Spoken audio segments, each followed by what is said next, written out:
World of Warcraft is a humongous game that can offer a lot of things to those who are willing to try it out. It can raise your blood pressure higher than a rocket going to the moon if you happen to wipe at 0.3% on a boss that you have already died at for over 400 attempts, or maybe it'll make you jump for joy at the sight of finally seeing your mount drop after ages of running an old raid. However, many of the more subtle things that can be found in the game, such as Easter eggs, references, and hints, tend to usually be neglected as a result of players constantly face bashing their keyboards trying to ignite a war on trade chat, and so that is why in today's video, I'm here to give you all a chance to appreciate these little things that Blizzard has implemented into their game. In today's video, we will take a look at 30 facts within the World of Warcraft. After the war with the Scourge of Northrend, a massive system of fortifications were erected outside the gates of Orgrimmar, stretching from the east to the west, known as the Draenor Blockade. This blockade is named in honor of the sacrifice that Draenor Saurfang had made at Angrathar, the Wrathgate. Jim Cummings, the well-known American voice actor and singer, has played more than 400 roles in his lifetime thus far. He is the voice of Lore Walker Cho in Mists of Pandaria, as well as the voice of Tigger, Winnie the Pooh, and the Tasmanian Devil. In patch 3.3 of Wrath of the Lich King, the Pit of Saron is the second of 3 dungeons that were released where the Alliance and Horde players aid either Jaina or Sylvanas in infiltrating Icecrown Citadel. The last and final boss of the Pit of Saron is Scourge Lord Tyrannus, who is voiced by Clancy Brown, the man who voices Mr. Krabs from SpongeBob SquarePants. The Warglaives of Azzinoth, the legendary weapons that Illidan Stormrage the Betrayer wields, is known to every single experienced World of Warcraft player. However, the origins of the weapon itself are not that commonly heard of. In the novel Arthas Rise of the Lich King by Christie Golden, a few lines can be seen as the following. While Arthas was fighting Illidan did something unexpected. He laughed, saying, "Behold the twin blades of Azzinoth." Illidan gloated, "It was the favored weapon of a Doomguard I slew 10,000 years ago." This Doomguard's name was Azzinoth, hence the Warglaives of Azzinoth. The Tuskar, the humanoid walrus people who live in Northrend, have a deity who is named Karkut, a god of death that is known as He Who Watches Over the Dead. Karkut is tasked with the duty of walking through the lands day and night, collecting the souls of the dead. It is believed that the Tuskar see the Lich King as their death god Karkut, because undeath is under the Lich King's dominion in Northrend, and it would fit with the suggestion that Karkut now walks the frozen wastes, collecting the souls of fallen soldiers. In Thunderbluff, the Forsaken can be seen collecting and studying items of arcane power within the pools of vision. However, the Tauren are not at all thrilled with their presence, but instead simply put up with them because of their mutual affiliation through the Horde.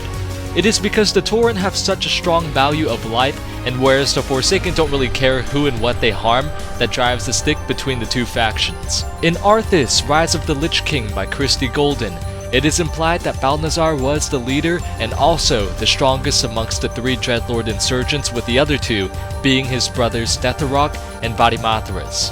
During the Second War, Neltharion traveled to Draenor in order to hide his eggs, since the Black Dragons were hated and hunted down by both mortals and dragons alike on Azeroth.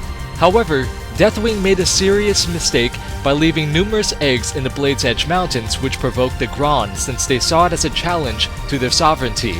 Led by Gruul the Dragon Killer, the Graan and their ogre servants attacked the Black Dragonflight, nearly killing all of them.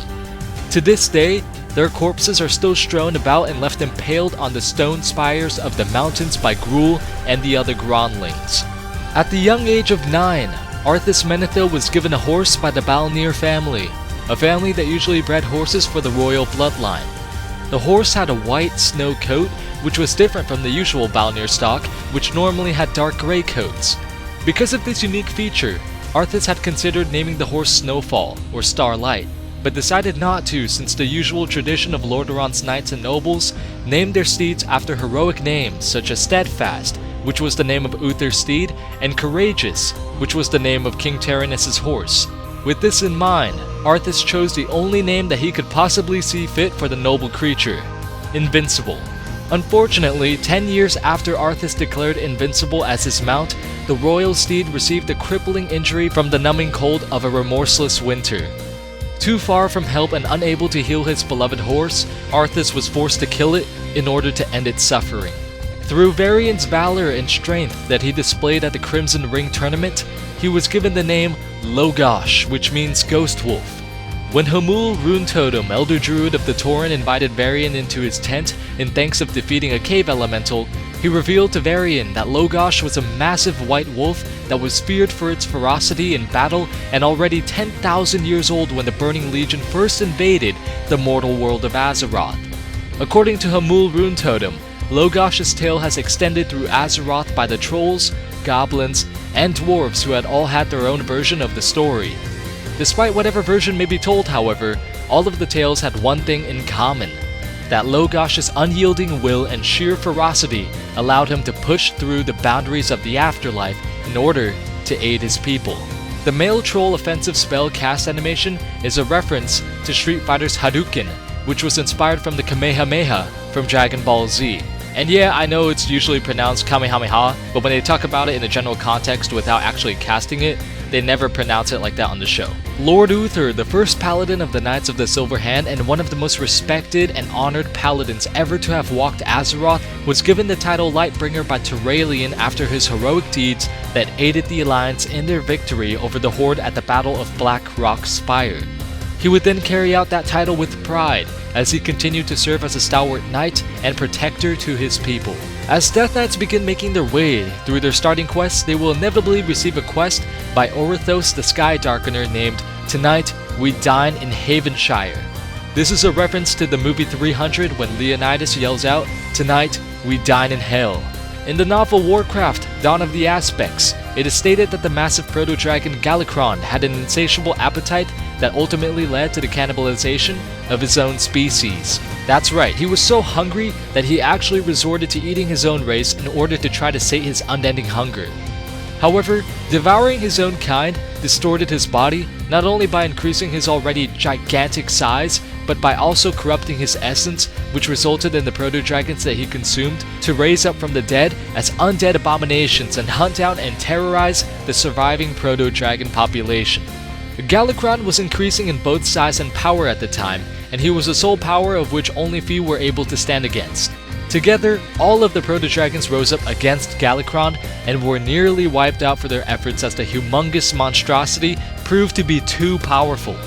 It was at this time that the Keepers, who are the servants of the Titans, chose to aid the more evolved of the proto-dragon species. These more evolved dragons were Malygos, Alexstrasza, Ysera, Nostormu, and Neltharion.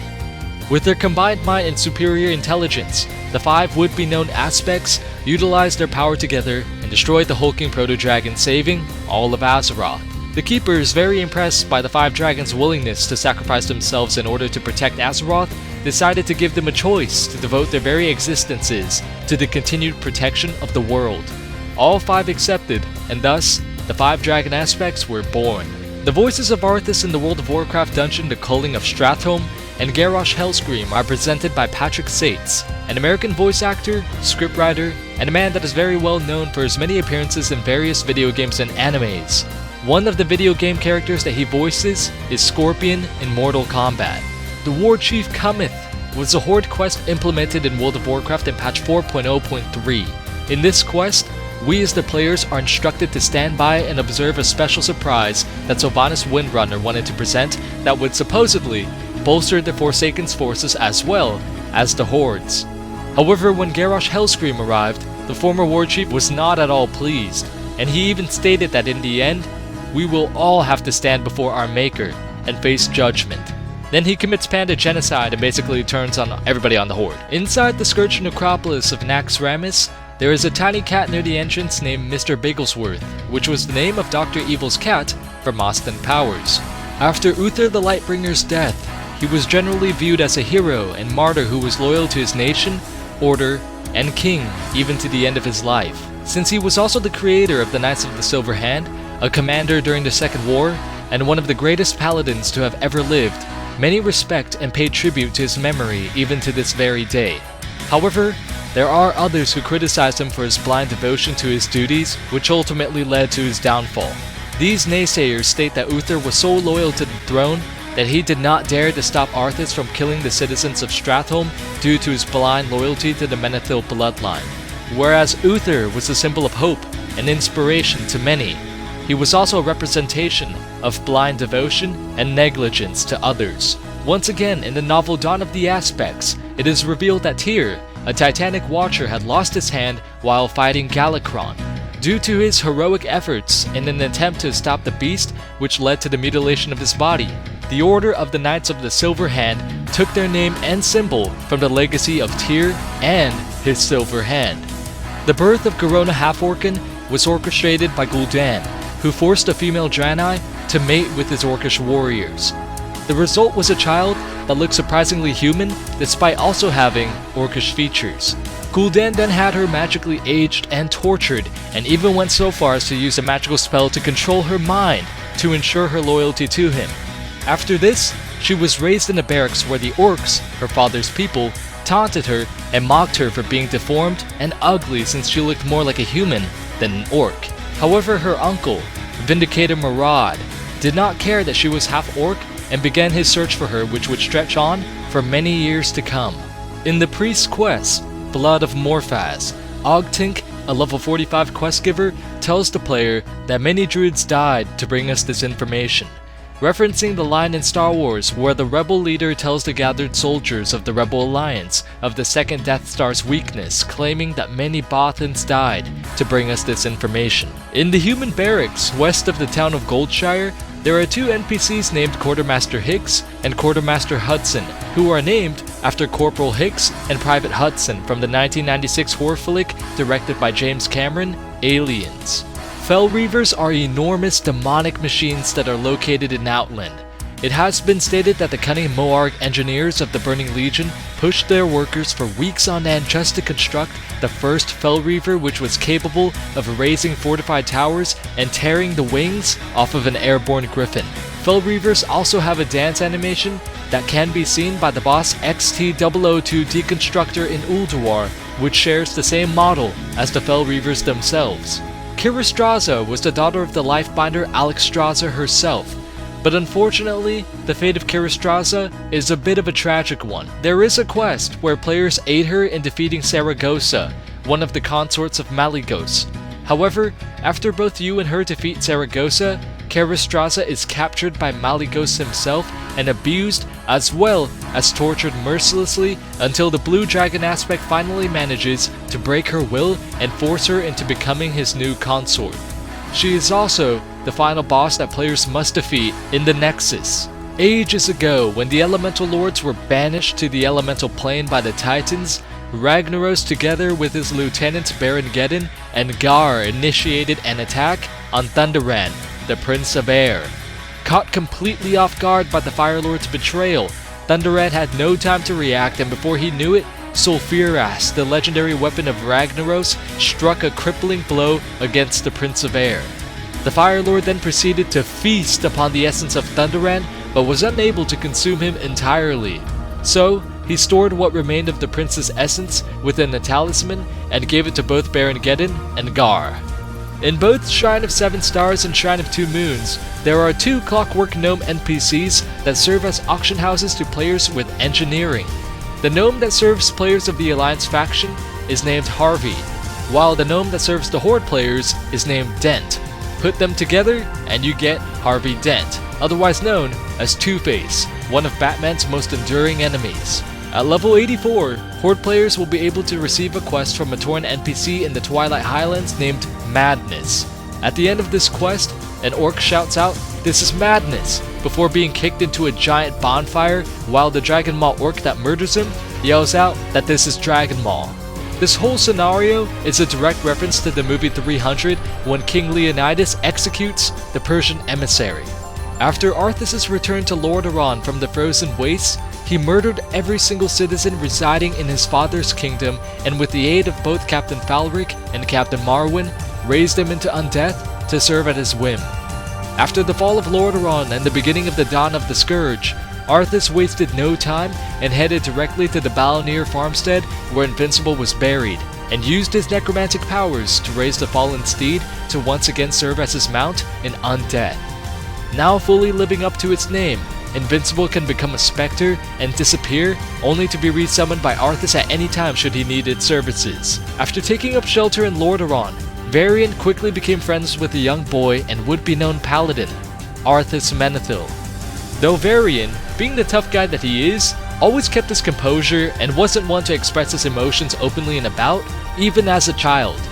However, he once broke into uncontrollable tears as Arthas tried to console him about the assassination of his own father. Varian later stated that Arthas was his best friend for most of his childhood and adult life, and was like a brother he had never had. Once he reached the age of 18, Varian was officially crowned King of Stormwind, and as a result, Arthas' father, King Tyrannus himself, stated that he was extremely pleased with how Varian had grown into a clever and noble king. He even went on to add that seeing Varian becoming a leader made him feel a father's pride. Despite the two not having any blood relation, King Tyrannus also told Varian that whereas Arthas saw him as a brother, he too saw Varian as a second son.